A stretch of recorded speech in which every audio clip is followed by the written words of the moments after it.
Hello friends, ನಮಸ್ತೆ. Welcome back to Neelu cooking. ತುಂಬಾ ಕಡಿಮೆ ಸಮಯದಲ್ಲಿ ತುಂಬ ರುಚಿಯಾಗಿ ಆಗುವಂತಹ ಈ ಪನ್ನೀರ್ ಬಿರಿಯಾನಿನ ತುಂಬಾ ಟೇಸ್ಟಿಯಾಗಿ ಹೇಗೆ ಮಾಡ್ಕೊಳ್ಳೋದು ಅಂತ ತೋರಿಸ್ಕೊಡ್ತಾ ಇದ್ದೀನಿ. ಚಿಕ್ಕ ಚಿಕ್ಕ ಫಂಕ್ಷನ್ಸ್ಗೆ ಮನೆಯಲ್ಲೇ ಯಾರಾದರೂ ನೆಂಟರು ಬರ್ತಾ ಇದ್ದಾಗ ಈ ರೀತಿ ಒಂದ್ಸತಿ ಮಾಡಿ ನೋಡಿ, ಸಖತ್ ಇಷ್ಟಪಟ್ಟು ತಿಂತಾರೆ. ತುಂಬಾ ಚೆನ್ನಾಗಿ ಬರುತ್ತೆ. ಸೊ ಬನ್ನಿ, ಹಾಗಾದರೆ ಲೇಟ್ ಮಾಡ್ತೀರಾ ಈ ಪನ್ನೀರ್ ಬಿರಿಯಾನಿನ ಹೇಗೆ ಮಾಡ್ಕೊಳ್ಳೋದು ಅಂತ ತೋರಿಸ್ಕೊಡ್ತೀನಿ. ಸೊ ಫಸ್ಟ್ ನಾವು ಇದಕ್ಕೆ ಸ್ವಲ್ಪ ಮಸಾಲೆನ ರುಬ್ಕೊಳ್ಬೇಕು. ಹಾಗಾಗಿ ನಾನಿಲ್ಲಿ ಮಸಾಲೆ ತೋರಿಸ್ಕೊಡ್ತಿದ್ದೀನಿ.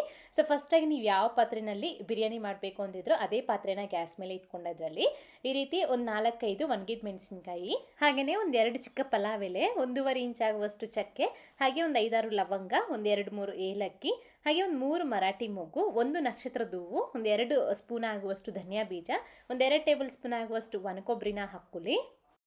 ಮತ್ತು ಒಂದು ಅರ್ಧ ಟೀ ಸ್ಪೂನ್ ಆಗುವಷ್ಟು ಸೋಂಪು, ಅರ್ಧ ಟೀ ಸ್ಪೂನ್ ಆಗುವಷ್ಟು ಶಾಜೀರ, ಒಂದು ಸ್ಪೂನ್ ಆಗುವಷ್ಟು ಎಣ್ಣೆನ ಹಾಕ್ಕೊಂಡು ನಾವು ಇದನ್ನ ಕಡಿಮೆ ಉರಿನಲ್ಲಿ ಚೆನ್ನಾಗಿ ಗರಿ ಆಗೋವರೆಗೂ ಹುರ್ಕೊಳ್ಬೇಕು. ಸೀದೋಗ್ದಂಗೆ ಈ ಮಸಾಲೆನ ಚೆನ್ನಾಗಿ ಹುರ್ಕೊಳ್ಳಿ. ಈ ರೀತಿ ನಾವು ಮಸಾಲೆನ ರುಬ್ಬಿ ಮಾಡೋದ್ರಿಂದ ತುಂಬಾ ಚೆನ್ನಾಗಿರುತ್ತೆ. ಈ ಬಿರಿಯಾನಿ ಅಂತೂ ಇನ್ಸ್ಟೆಂಟಾಗಿ ಈ ರೀತಿ ಮಾಡಿಕೊಂಡು ನೀವು ಬೇರೆ ತರಕಾರಿ ಕೂಡ ಉಪಯೋಗಿಸ್ಕೊಂಡು ಇದೇ ವಿಧಾನದಲ್ಲಿ ಮಾಡ್ಬೋದು.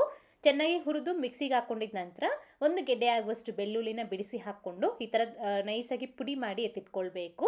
ನೀರು ಹಾಕ್ಕೊಳ್ಳೋದಕ್ಕೆ ಹೋಗ್ಬಿಡಿ, ಈ ಥರ ಡ್ರೈ ಪುಡಿಯಾಗಿ ನಾವು ಇದನ್ನ ರುಬ್ಕೊಳ್ಬೇಕಾಗತ್ತೆ.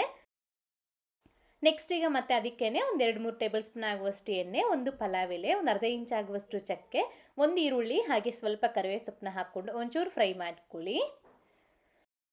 ಈ ಥರ ಸ್ವಲ್ಪ ಈರುಳ್ಳಿ ಮೆತ್ತಗಾದರೆ ಸಾಕು. ಅನಂತರ ಇದಕ್ಕೆ ಒಂದು 3 ಮೀಡಿಯಮ್ ಸೈಜಿಂದು ಟೊಮೊಟೊವನ್ನು ಕಟ್ ಮಾಡಿ ಹಾಕಿ, ಅದೇ ರೀತಿ ರುಬ್ಕೊಂಡಿರೋ ಈ ಮಸಾಲೆ, ಹಾಗೆಯೇ ಒಂದು ಹಿಡಿಯಾಗುವಷ್ಟು ಪುದೀನ ಸೊಪ್ಪು, ಅದೇ ರೀತಿ ಕೊತ್ತಂಬರಿ ಸೊಪ್ಪನ್ನ ಸಣ್ಣದಾಗಿ ಕಟ್ ಮಾಡ್ಕೊಂಡು ಹಾಕ್ಕೊಳ್ಳಿ.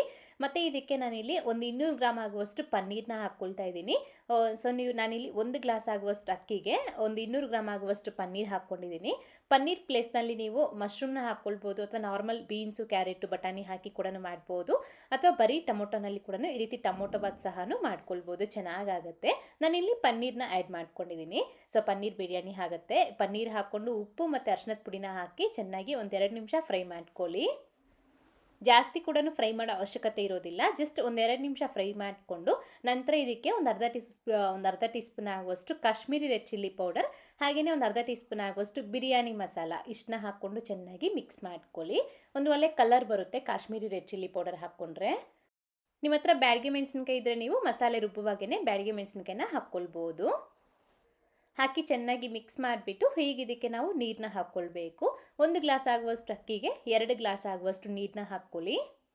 ಮತ್ತು ಒಂದು 2-3 ಟೇಬಲ್ ಸ್ಪೂನ್ ಆಗುವಷ್ಟು ಫ್ರೆಶ್ ಆಗಿರೋ ಮೊಸರನ್ನ ಚೆನ್ನಾಗಿ ನೈಸಾಗಿ ಮಾಡಿಕೊಂಡು ಇದಕ್ಕೆ ಹಾಕ್ಕೊಂಡು ಚೆನ್ನಾಗಿ ಮಿಕ್ಸ್ ಮಾಡಿಕೊಂಡು ಒಂದು ಕುದಿ ಬರೋವರೆಗೂ ನಾವು ಇದನ್ನ ಹಾಗೆ ಬಿಡಬೇಕು.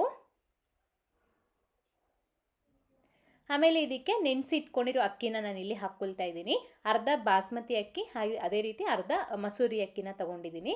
ಎರಡೂ ನೆನೆಸಿ ಈ ರೀತಿ ತೊಗೊಂಡಿರೋದು, ಎರಡೂ ಸೇರಿಸಿ 1 ಗ್ಲಾಸ್ ಆಗುವಷ್ಟು ಅಕ್ಕಿ ಇದು ಟೋಟಲ್ ಆಗಿ. ಒಂದು 15 ನಿಮಿಷ ನೆನೆಸ್ಕೊಂಡಿದ್ದೀನಿ ನಾನಿಲ್ಲಿ. ಈ ರೀತಿ ಅಕ್ಕಿ ಹಾಕಿ ಚೆನ್ನಾಗಿ ಮಿಕ್ಸ್ ಮಾಡಿಬಿಟ್ಟು ಒಂದು ಕುದಿ ಬಂದಾದಮೇಲೆ ಟೇಸ್ಟ್ ನೋಡ್ಕೊಳ್ಳಿ. ಉಪ್ಪು ಅಥವಾ ಖಾರ ಏನಾದರೂ ಕಡಿಮೆ ಅಂತ ಅನಿಸಿದ್ರೆ ಹಾಕ್ಕೊಂಬಿಟ್ಟು ಲಿಡ್ನ ಕ್ಲೋಸ್ ಮಾಡಿ 2 ವಿಸಿಲ್ ಹಾಕಿಸ್ಕೊಂಡು ಗ್ಯಾಸ್ನ ಆಫ್ ಮಾಡ್ಕೊಂಬಿಡಿ. 2 ವಿಸಿಲ್ ಆದಮೇಲೆ ನಾನು ನಿಮಗೆ ತೋರಿಸ್ಕೊಡ್ತಾ ಇದ್ದೀನಿ. ನೋಡ್ಬೋದು, ಒಂದು ಒಳ್ಳೆ ಸೂಪರಾಗಿ ನಮಗೆ ಪನ್ನೀರ್ ಬಿರಿಯಾನಿ ಅನ್ನೋದು ರೆಡಿ ಆಗುತ್ತೆ. ಮತ್ತು ಇದಕ್ಕೆ ನಮಗೆ ಬೇರೆ ಚಟ್ನಿ ಆಗಲಿ ಅಥವಾ ಗ್ರೇವಿ ಮಾಡಬೇಕು ಅಂಥದ್ದೇನೂ ಇರೋದಿಲ್ಲ. ಜಸ್ಟ್ ನಾವು ಇದನ್ನ ಮೊಸರು ಜೊತೆ ಸರ್ವ್ ಮಾಡ್ಕೊಳ್ಬೋದು, ಅಥವಾ ಹಾಗೆ ಆದರೂ ತಿನ್ಬೋದು. ಸಖತ್ತಾಗಿರುತ್ತೆ.